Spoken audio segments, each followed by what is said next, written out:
ఓం నమో నారాయణాయ. శ్రీరామ రామ రామేతి రమే రామే మనోరమే సహస్రనామ తత్తుల్యం రామనామ వరానని. శ్రీరామనామాన్ని జపిస్తూ శ్రీరామునిలో ఐక్యం చెందినటువంటి త్యాగరాజస్వామి వారి ఆరాధనోత్సవాల సందర్భంగా త్యాగరాజు జీవితం గురించి, ఆయన సందేశాల గురించి, ఆయన కీర్తనల సారం గురించి మనం తెలుసుకుంటున్నాం కదా. ఆయన పుట్టుక, పెరిగిన తీరు, జీవితాన్ని ఆయన ఎలా గడిపాడో ఇవన్నీ మనం ఈ భాగంలో తెలుసుకుందాం పొలిటికోస్ ఛానల్ ద్వారా. మరి త్యాగరాజస్వామి యొక్క తాతగారు గిరిరాజ కవి. ఆయన శాహభూపాలుని ఆస్థాన కవిగా ఉండేవాట. 1600 ప్రాంతంలో కాకర్ల నుంచి తంజావూరుకు వాళ్ళు అక్కడ వలస వెళ్ళారనమాట. గిరిరాజ కవికి స్వయాన పౌత్రుడవడం వల్ల ఆయన గుణాలన్నీ కూడా త్యాగరాజస్వామి పుణికిపుచ్చుకున్నాడు అనాలి. ఆయన గిరిరాజ కవి గారి కనిష్ట పుత్రుడు రామబ్రహ్మంకి. రామబ్రహ్మం యొక్క కనిష్ట పుత్రుడు త్యాగరాజస్వామి. త్యాగరాజు పుట్టినప్పుడు త్యాగరాజు అని పేరు పెట్టారు. అలాగా ములికినాటి బ్రాహ్మణులట వీళ్ళు. తిరుచూరులో స్థిరపడ్డారు 1600 ప్రాంతాల్లో, క్రీస్తు శకం 1600 ఆ ప్రాంతాల్లో వీరు తిరుచూరులో స్థిరపడ్డారనమాట. అక్కడికి వెళ్ళిపోయారు.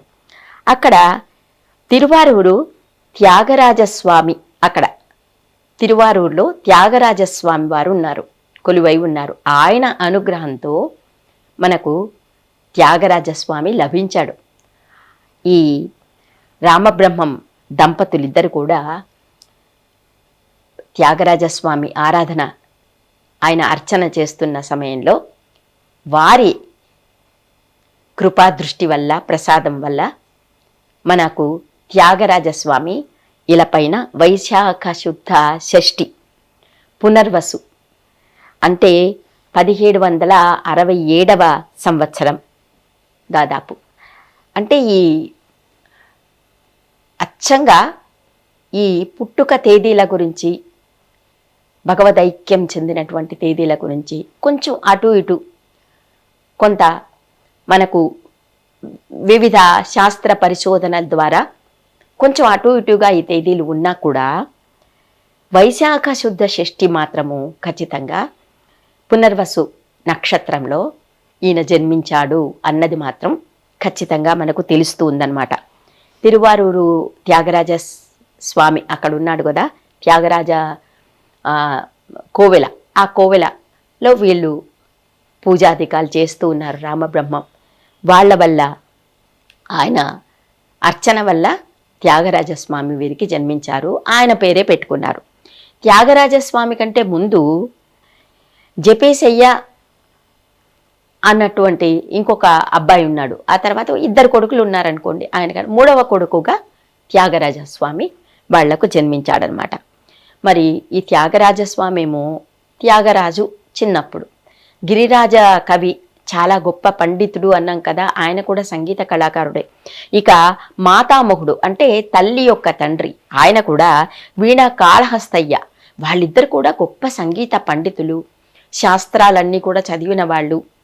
మళ్ళీ ఇంకా భాగవత పురాణాలు, అష్టాదశ పురాణాలు అన్నీ చదువుకున్న వాళ్ళనమాట వాళ్ళు.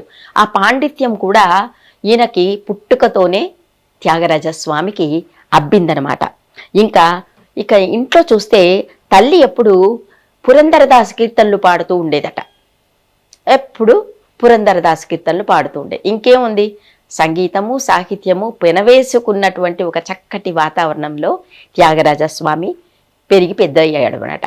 ఇంకా చిన్నప్పటి నుంచే ఈ సంస్కృత మహాకావ్యాలు, ఆంధ్ర మహాకావ్యాలు అన్నీ చదువుకోవడము, సంగీతం కూడా చెవిన పడుతూ ఉండడము, వీటన్నిటి వల్ల కూడా చక్కటి సంస్కారము అతనికి అలవడింది. శొంఠి వెంకటరమణయ్య గారి దగ్గర చేర్పించాడు వాళ్ళ నాన్నగారు. ఆయన్ని చేర్పిస్తే అక్కడ కూడా మంచి సంగీత శిక్షణ కూడా అతనికి లభించిందనమాట. అటు తర్వాత రామకృష్ణానంద స్వామి దగ్గర రామ మంత్రోపదేశం కూడా అయింది త్యాగరాజస్వామికి. అలాగే ఇంకేముంది అంటే ఆ పువ్వు పుట్టగానే పరిమళిస్తుంది అంటారు కదా, అలాగా ఆయన జీవితం అంతా కూడా సంగీతము సాహిత్యము భక్తి అన్నీ ముప్పేటలా ఆయనని ఆవరించుకున్నాయన్నమాట. అలా వాతావరణంలో ఉన్నప్పుడు సహజంగానే అవన్నీ కూడా అలవడతాయి కదా. అలాగా అంటే అది కూడా చెప్పలేమండి. అంటే వాళ్ళ జీవ సంస్కారం అదంతా.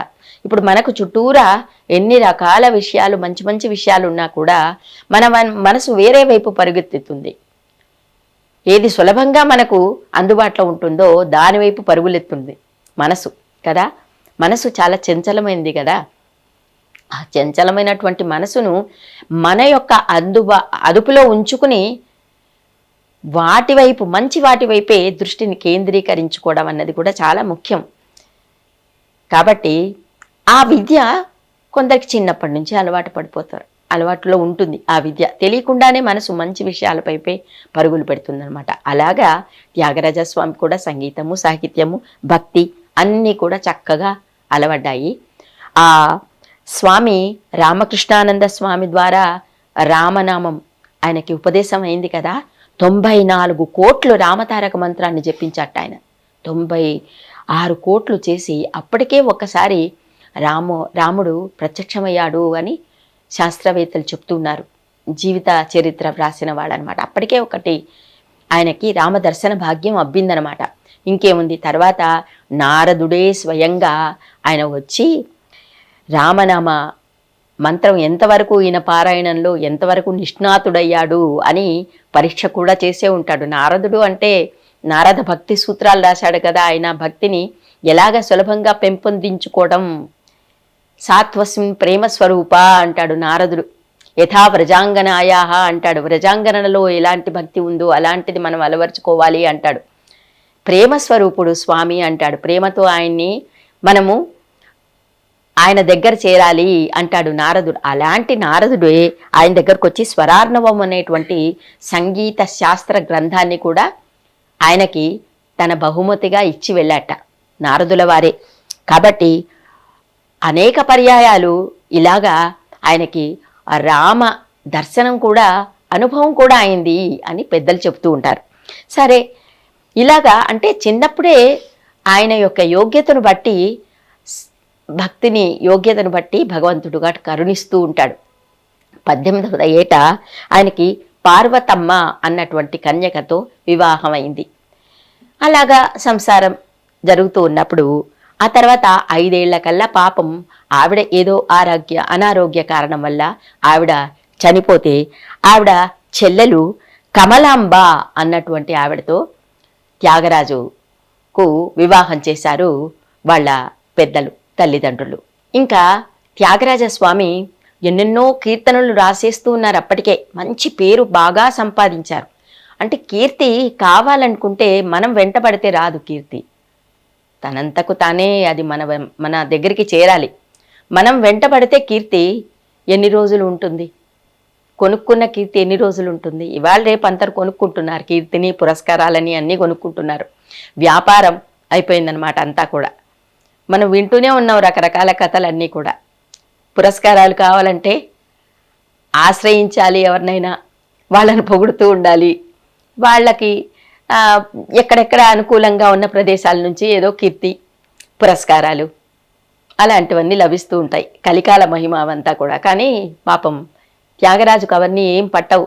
ఆయన తనంతకు తాను తన ధరుణ్ల తన అనేక అలకలల్లలాడగని అన్నటువంటి కీర్తన చాలా ప్రసిద్ధమైనది. అలాంటి రామ అనుభవంతో రాసిందేనట అలకలల్లలాడగని అన్నటువంటి కీర్తన. అలాంటి చాలా కీర్తనలు.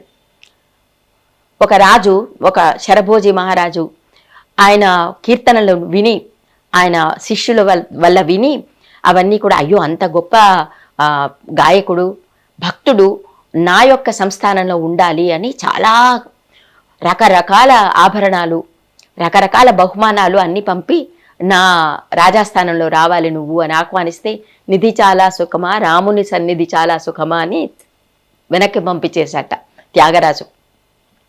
ఇవన్నీ చూసి ఆ జపేశుడు అన్నలు ఉన్నారు కదా, వాళ్ళకి చాలా తల్లిదండ్రులైతే వెళ్ళిపోయారు. వాళ్ళిద్దరు సోమరులు, అన్నదమ్ములిద్దరు. కాబట్టి ఇప్పుడు వాళ్ళు ఆధారపడ్డారు, త్యాగరాజు మీద ఆధారపడిపోయారనమాట. అతని అయ్యో రాజు ఎంత గౌరవంగా తమ ఆస్థానంలో ఉండాలి అని పంపిస్తే తిరస్కరించి వెనక్కి పంపించేశాడు. నిధి చాలా సుఖమా, రాముని సన్నిధి చాలా సుఖమా, ఈ నిధి నాకు అవసరం లేదు, నేను రాముని కోసమే జీవితం అంకితం చేస్తాను, వేరే వాళ్ళని నేను పొగడను, మీ ఆస్థానంలో నేను ఉండను అని వెనక్కి పంపించేశాడు. వాళ్ళిద్దరికీ చాలా కోపం వచ్చేసింది. అప్పటికే వాళ్లకు ఆ కష్టపడి సంపాదించేటువంటి సంస్కారం లేదు వాళ్ళకి. అన్నిట్లో అన్ని రకరకాల అపజయాలు, దేనికి ఆసక్తి లేకపోవడము, కష్టించి పనిచేసే ఆసక్తి లేకపోవడము. ఒకవైపు ఏమో త్యాగరాజస్వామి వారి కీర్తి అలా అలా పాకిపోతూ ఉంది. కీర్తితో పాటి శిష్య బృందం పెరుగుతూ ఉన్నారు. ఉంచవృత్తి మాత్రం చేస్తున్నాడు త్యాగరాజస్వామి, అంతే. తాను వెళ్ళి ఆ గ్రామంలో వెళ్ళి భిక్ష తీసుకుని రావడము, దాని మీదే ఆధారంగా బతకాలి అందరూ. అలాంటప్పుడు ఈ జపేశుడు వాళ్ళిద్దరికి చాలా కోపం వచ్చేస్తుంది. రోజు రోజుకి త్యాగరాజు మీద కోపం పెరిగిపోతుందనమాట. తిరువాన్కూరు రాజు కూడా పంపించాట, స్వాతి తిరునాల్ అని అంటారు. సరే, రాజు పేరు ఏమైనా సరే, తిరువాన్కూరు సంస్థానం నుంచి కూడా ఆహ్వానం వచ్చింది. అప్పుడు కూడా తిరస్కరించాడు త్యాగరాజు.